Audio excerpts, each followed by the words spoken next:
প্রিয় বন্ধুরা, মহান স্বাধীনতা যুদ্ধের যাদেরকে আমরা হারিয়েছি, যারা অকাতরে আত্মহত্যা দিয়েছেন এই দেশের জন্য, জাতির জন্য, সেই বীর শহীদদের প্রতি আমি গভীর শ্রদ্ধা জানাচ্ছি। প্রথমেই শ্রদ্ধা জানাচ্ছি মহান স্বাধীনতার ঘোষক, বহুদলীয় গণতন্ত্রের প্রবক্তা, আধুনিক বাংলাদেশের রূপকার, আমাদের সেক্টর কমান্ডার, জেড ফোর্সের অধিনায়ক, সর্বকালের সর্বশ্রেষ্ঠ মুক্তিযোদ্ধা, বিএনপির প্রতিষ্ঠাতা শহীদ রাষ্ট্রপতি জিয়াউর রহমান বীর উত্তম। শ্রদ্ধা জানাচ্ছি যারা অকাতরে এই দেশের জন্য, এই মানুষের জন্য, এই ভূখণ্ডের জন্য, এই মানচিত্রের জন্য অকাতরে আত্মহত্যা দিয়েছেন, জীবন উৎসর্গ করেছেন, সেই সকল বীর শহীদদের প্রতি শ্রদ্ধা জানাচ্ছি যারা দীর্ঘ 16 বছর এই ফ্যাসিস্ট, এই স্বৈরাচার, এই দানবীয়, এই মাফিয়া সরকারের বিরুদ্ধে লড়াই করতে গিয়ে সর্বশেষ বৈষম্য বিরোধী ছাত্র আন্দোলনের ছাত্র জনতার ঐতিহাসিক গণ অভ্যুত্থানের মধ্যে দিয়ে যারা আত্মহত্যা দিয়েছেন, যারা জীবন দিয়েছেন, সেই সকল শহীদদের প্রতি। প্রিয় বন্ধুরা, আমি আজকের এই আলোচনা সভার আমি খুব বেশি সময় আমরা নিব না, কারণ আমাদের মাননীয় প্রধান অতিথি তার অত্যন্ত গুরুত্বপূর্ণ আরো 2টি প্রোগ্রামে তিনি অংশগ্রহণ করবেন। এই জন্য আমি সংক্ষেপে আমি বক্তব্য শেষ করব। তিনি অত্যন্ত সারগর্ভ মূল্যবান বক্তব্য উপস্থাপন করবেন। আমি শুধু বলতে চাই যে এই যে আমাদের দীর্ঘ পথ চলায়, এই স্বাধীনতার এই 54 বছরের ইতিহাসে এই রাজনৈতিক পট পরিবর্তনের বাঁকে বাঁকে আমরা দেখেছি দেশ জাতির সংকটে, ক্রান্তি লগ্নে, বিপর্যয়ে বারবার এই দলের পক্ষ থেকেই এই জাতির হাল ধরতে হয়েছে এবং এই দেশের স্বাধীনতার সার্বভৌমত্ব, গণতন্ত্র রক্ষার জন্য আমাদের লড়াই করতে হয়েছে। শহীদ রাষ্ট্রপতি জিয়াউর রহমান তিনি স্বাধীনতা যুদ্ধের ঘোষণা দিয়ে তিনি দেশ স্বাধীন করে তিনি আবার ব্যারাকে ফিরে গিয়েছিলেন। তিনি লোভ লালসার ঊর্ধ্বে ছিলেন। আবার দেশ জাতির সংকটে আবার 1975 সালে সিপাহী জনতার বিপ্লবের মধ্য দিয়ে তাকে দেশের জনগণ আবার রাষ্ট্রীয় ক্ষমতায় বসিয়েছিল, কারণ মানুষ তার আস্থার জায়গা খুঁজে পেয়েছিল সিপাহী জনতা। সেদিন তাকে সেই দেশের আধিপত্যবাদ, সাম্রাজ্যবাদ বিরোধী যে আমাদের চক্রান্ত হয়েছিল, স্বাধীনতা বিরোধী চক্রান্তের হাত থেকে তিনি সেদিন দেশকে রক্ষা করেছিলেন। পরবর্তী 1975 সালে সেই বাকশালী একদলীয় শাসন ব্যবস্থার বিরুদ্ধে এই দেশের মানুষ আবার তাকে 1975 সালের সিপাহী জনতার অভ্যুত্থানের মধ্যে দিয়ে তাকে রাষ্ট্রীয় ক্ষমতায় বসানোর পরে তিনি এই দেশের গণতন্ত্র দিয়েছিলেন। তারপর এই দেশে তিনি সংখ্যালঘু স্বাধীনতা দিয়েছিলেন, আইনের শাসন, বিচারের স্বাধীনতা, ন্যায় বিচার তিনি প্রতিষ্ঠা করেছিলেন। সেই মানবিক মর্যাদার, মূল্যবোধের একটি, সামাজিক মর্যাদার একটি রাষ্ট্র তিনি এই দেশের বিভক্ত জাতিকে তিনি ঐক্যবদ্ধ করেছিলেন এবং বাংলাদেশি সেই জাতীয়তাবাদের চেতনা তিনি সমৃদ্ধ করেছিলেন সেই শহীদ রাষ্ট্রপতি জিয়াউর রহমান, এবং বিশ্বের মানচিত্রে বাংলাদেশকে তিনি উপহার দিয়েছিলেন। আবার চক্রান্ত করে দেশের স্বাধীনতার সার্বভৌমত্ব বিপন্ন করার জন্য তাকে আবার আমরা দেখেছি 28 সালের 30 জুন তাকে 30 মে নৃশংস নিষ্ঠুরভাবে হত্যা করা হয়েছিল।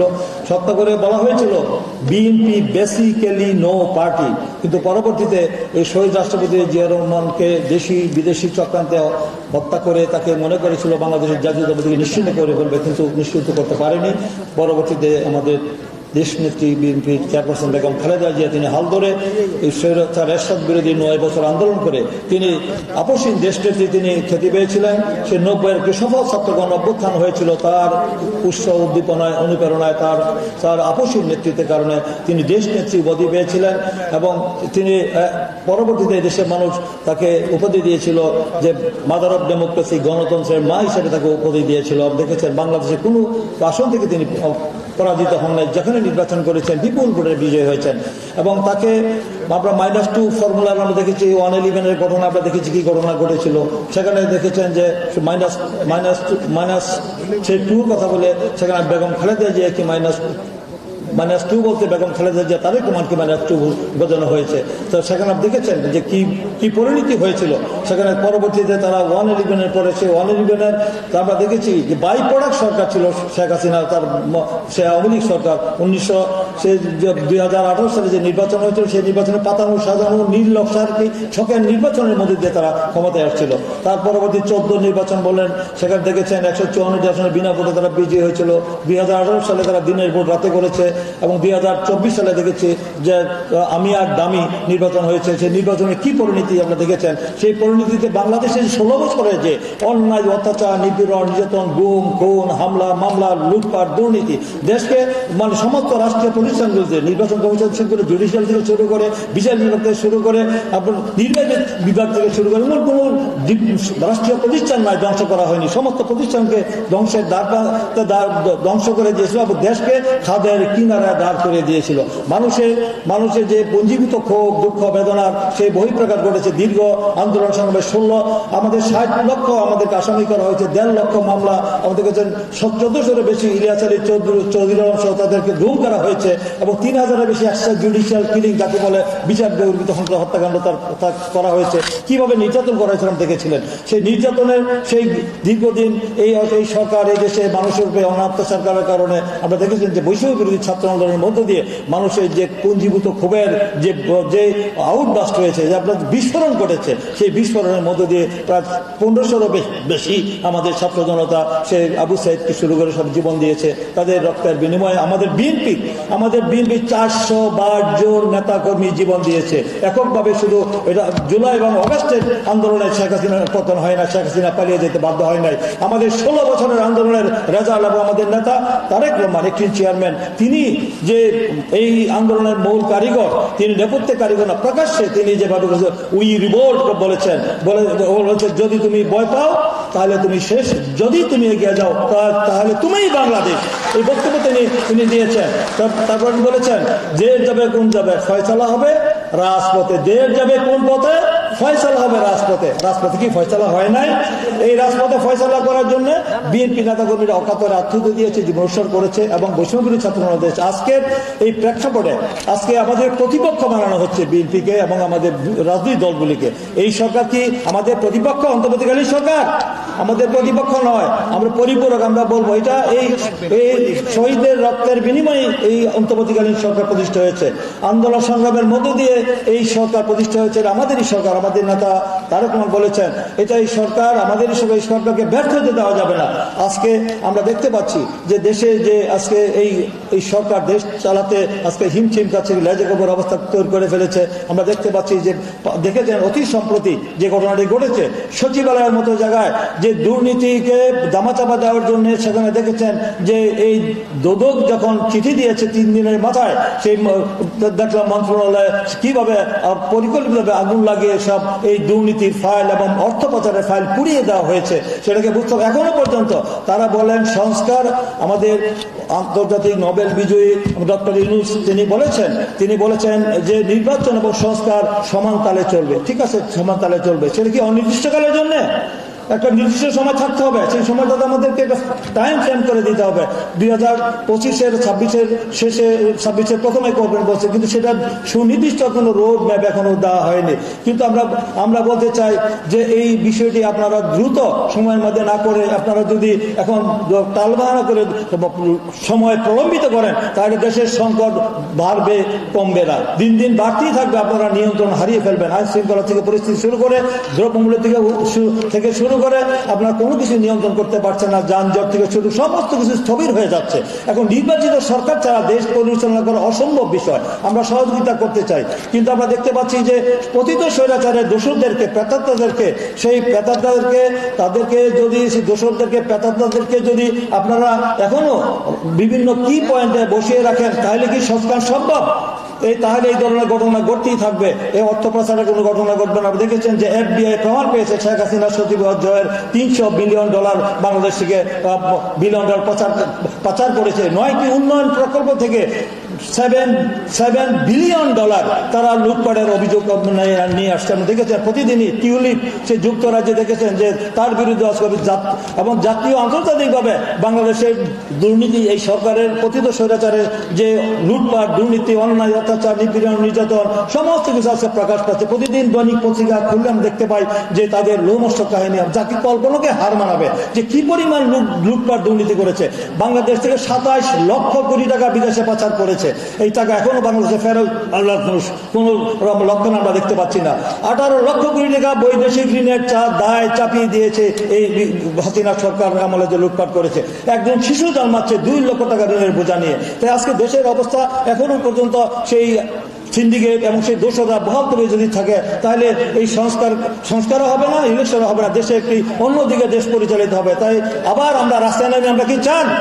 আমরা রাস্তায় নামতে চাই না, রাস্তায় যেন নামতে না হয়। অবিলম্বে আমাদের এই অন্তর্বর্তীকালীন সরকারের কাছে আমাদের দাবি যে দ্রুত সময়ের মধ্যে যৌক্তিক যে সংস্কারগুলি শেষ করে দ্রুত সময়ের মধ্যে একটি অবাধ, সুষ্ঠু, গ্রহণযোগ্য, অংশগ্রহণমূলক ইনক্লুসিভ ক্রেডিবল একটি ইলেকশন দিয়ে তারা সসম্মানের জনগণের সরকার জনগণের কাছে ক্ষমতা হস্তান্তর করে দিয়ে একটি অবাধ নির্বাচনের মধ্যে পার্লামেন্ট সৃষ্টি করবে। সেই পার্লামেন্টের কাছে ক্ষমতা হস্তান্তর করে তারা সসম্মানে জাতির কাছে চিরস্মরণীয় হয়ে থাকবে। আমরা তারা স্মরণ করে রাখতে চাই। কিন্তু তারা ঐতিহাসিক দায়িত্বটা পালন করতে গিয়ে যদি এই দেশের যে পরিস্থিতি এখন তো দেশকে যেদিকে চলে যাচ্ছে আমরা দেখতে পাচ্ছি, সেটা কোনো কাজটি শুভ নয়। দেশি আন্তর্জাতিক চক্রান্ত চলছে। শেখ হাসিনা এখনো ভারতে বসে বাংলাদেশের চক্রান্ত ষড়যন্ত্র করছে। বাংলাদেশে ওই দেশে বসে চক্রান্ত করে 100 বছরও আওয়ামী লীগ আর রাষ্ট্রীয় ক্ষমতায় আসার কোনো সুযোগ নাই, রাজনীতি করার সুযোগ নাই, নৈতিক অধিকার তারা হারিয়েছে। তাদের বিরুদ্ধে বাংলাদেশের মানুষ ঐক্যবদ্ধ।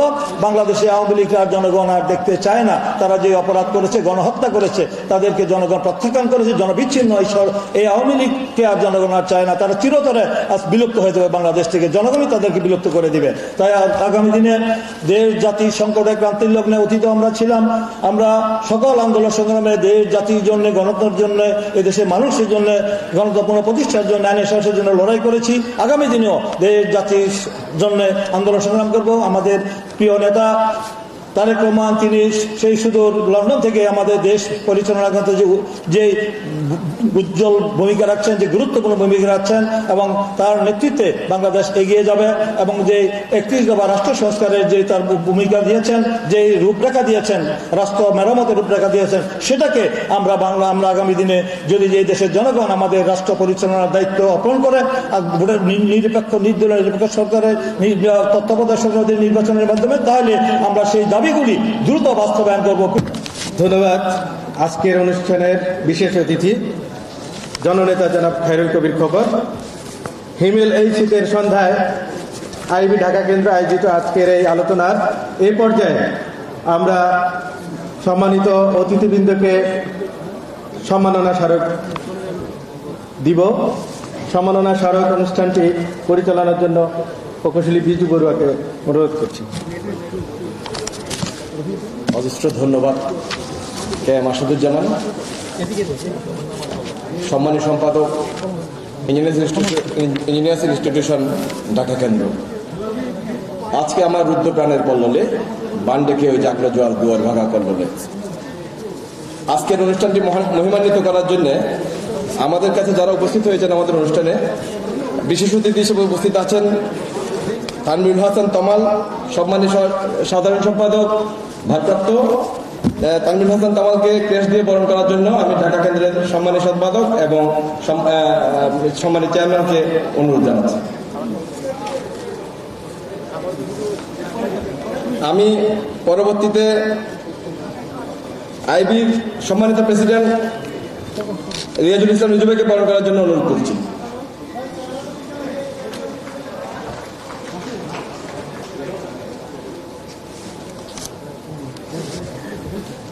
আমি বিশেষ অতিথি খায়রুল কবির খোকন ভাইকে বরণ করার জন্য বিশেষ অনুরোধ করছি।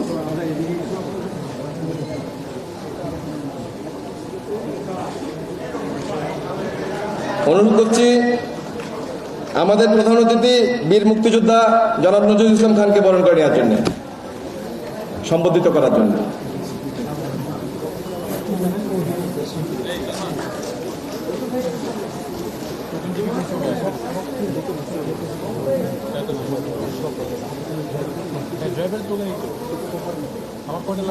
ধন্যবাদ। আমরা আর বন্দি থাকবো না কোটার প্যাকেটে, আঙ্গুলিয়ার পকেটে, সোনা বাঁধানো কেসে। আমাদের নিঃশ্বাস হবে না রুদ্ধ। আমরা বেরিয়ে পড়বো সবাই একজোটে একত্রে। ধন্যবাদ সবাই।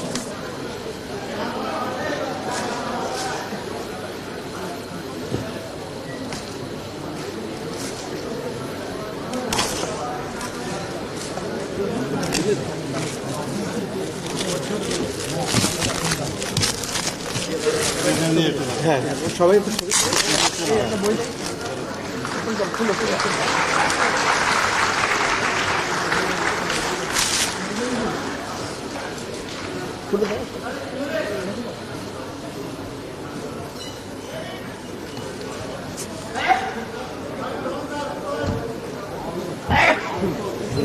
ধন্যবাদ দিয়ে দেন।